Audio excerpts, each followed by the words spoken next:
Oh, this is part 2 of the video reply to James Butler. Alright? About the video, don't put grease down your drains. Now, for anybody that has any type of medical knowledge or medical history, alright? I would hope that with going for a degree in medicine, whatever form of medicine, that you would at least have enough common sense to be capable of cooking for yourself and to understand even the basic principles of being able to, make sure that you don't die of starvation left to your own devices. That, I mean, usually you'd think that if somebody is capable of being able to help another human being recover from a potentially life-threatening or debilitating illness, that, they would be capable when left on their own to, nourish themselves. But ultimately, ironically enough, the one section that could end up being compared as far as septic goes, sewage, and medicine, is the very topic that James ended up going ahead and making that video on. Alright? Of putting grease down the drain. Alright? Now, ultimately, when that grease ends up going down the drain and congealing, like I said before, it will go ahead and start to solidify and put a lining. Alright? So, ultimately, there's still going to be water pressure that goes through, so it's going to make a hole in the center, alright? Which is still going to allow a little bit of drainage, alright? But it is going to be the equivalent of bottlenecking, alright?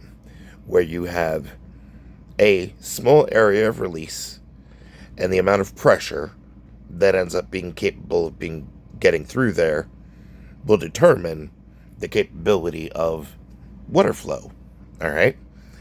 So, if you think about pipes in that manner, you could actually go ahead and compare those pipes in your septic system to arteries. Alright?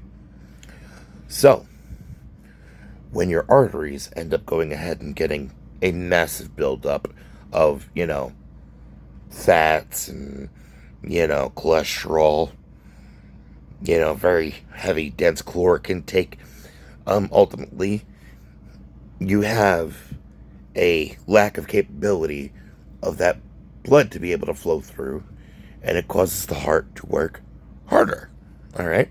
To have to go ahead and pump blood through those basic arteries, alright? Now, through those ventricles in that heart, alright? Ultimately, there needs to be a way to be able to break that down.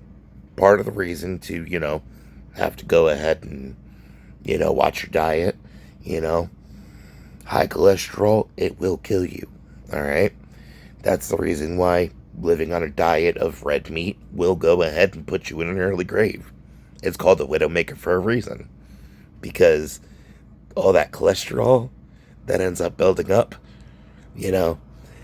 ends up going ahead and collecting at the side of the arteries, alright? And throughout the years, leaves less and less and less room for the blood to flow through. And then ultimately, you have the artery that sends all the blood through the entire body, getting through a small little teeny tiny hole. Alright? And causing an inability for that blood to be able to flow through.